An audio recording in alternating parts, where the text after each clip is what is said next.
जय माता दी साधको। आज मैं आपको यक्षिणी साधना के बारे में बताऊंगा। सुर सुंदरी यक्षिणी साधना। पर इससे पहले मैं आपको बताता हूं कि यक्षिणी साधना ज़्यादातर साधकों को सफलता पहली बार में ही क्यों नहीं मिलती और बहुत से साधकों को पहली बार में ही सफलता मिल जाती है।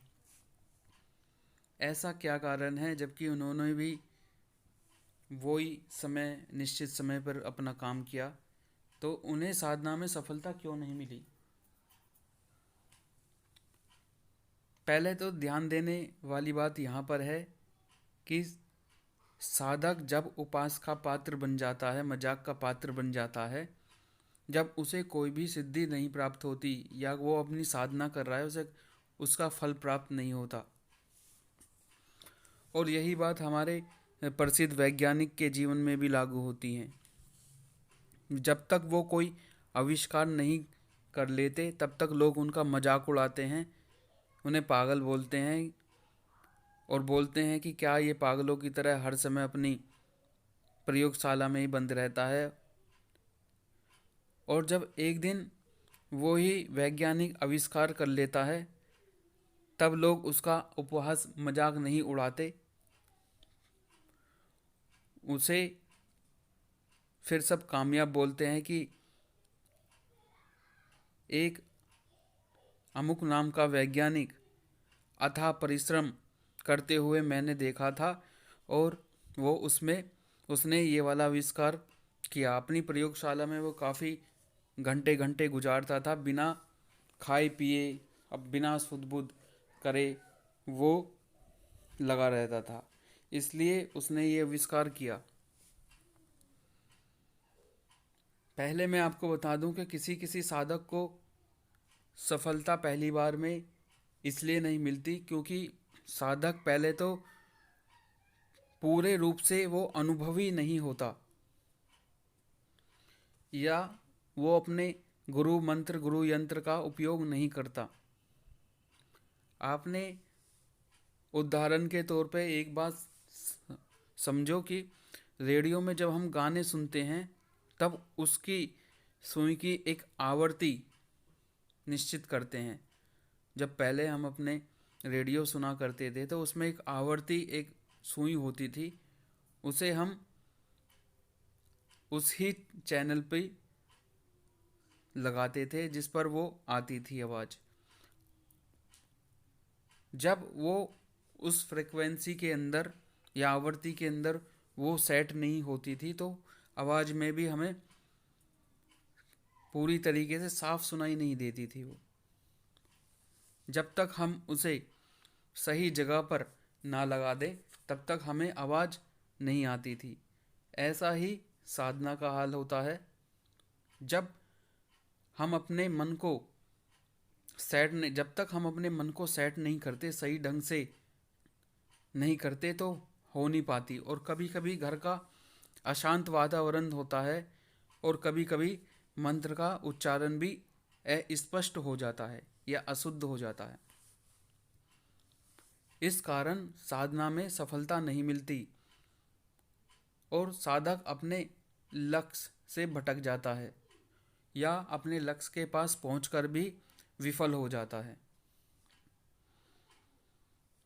लेकिन बार बार प्रयास करने पर जैसे वो रेडियो की सुई सेट हो जाती है सही जाकर चैनल पर, उसी तरह साधना में भी एकदम सही हो जाती है अगर हम उसका 2-3 बार प्रयास करें तो। यही है कि आप सबसे अच्छा है कि गुरु यंत्र अवश्य ही अपने साथ रखें या अपनी पूजा में शामिल करें और गुरु मंत्र का अवश्य जाप करें और शुद्ध रूप से जाप करें। यक्षिणी साधना में कुछ ध्यान देने वाली बातें होती हैं, जैसे कि साधना घर के एकांत कमरे में साधना करें, देवी मंदिर में करें, या फिर पर्वत शिखर पर करें, या किसी शिवालय के अंदर करें, या गुरु के पास बैठकर करें। इन साधना करने से जल्दी सफलता प्राप्त हो जाती है। और मंत्र की साधना रात को ही करें। समय आपका 10 बजे से और 3 बजे तक का है।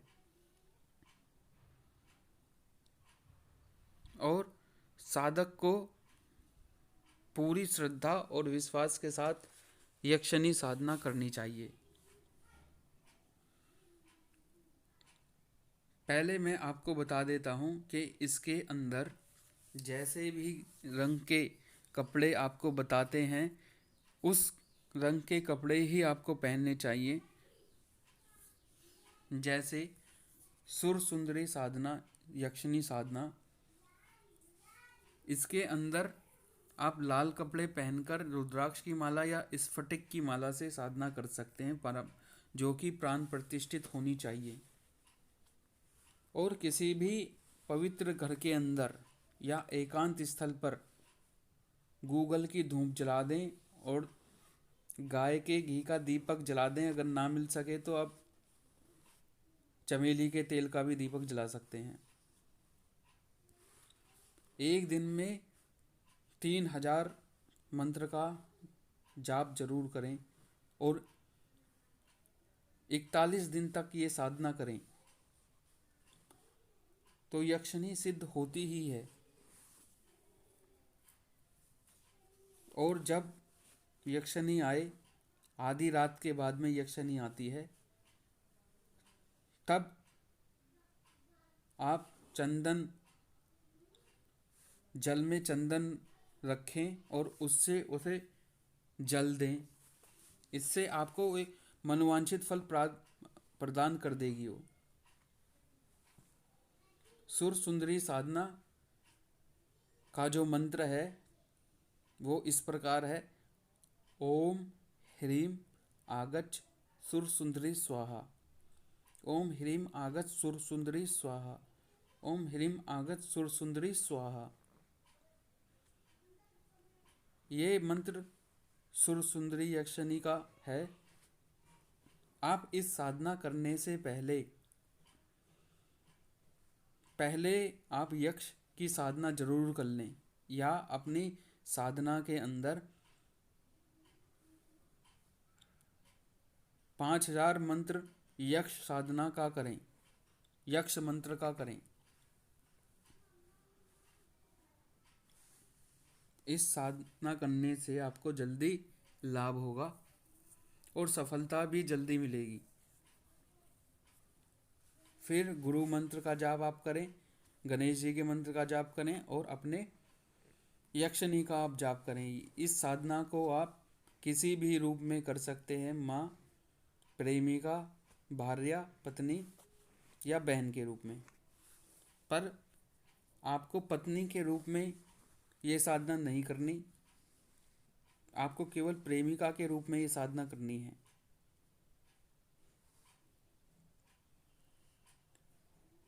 ये वो पत्नी के रूप में साधना कर सकते हैं जिसकी शादी के बाद में उनकी पत्नी उन्हें छोड़कर चली गई हो, तब ये वो साधना कर सकते हैं। इस साधना के अंदर आपको काफ़ी लाभ प्राप्त होगा, मनोवांछित फल आपको मिलेगा। इसकी सिद्धि के बाद में ऐसा कुछ भी नहीं रह जाएगा जो आपके जीवन में अपूर्ण हो। सारी चीज़ें आपको मिलेंगी इसके अंदर। जय माता दी।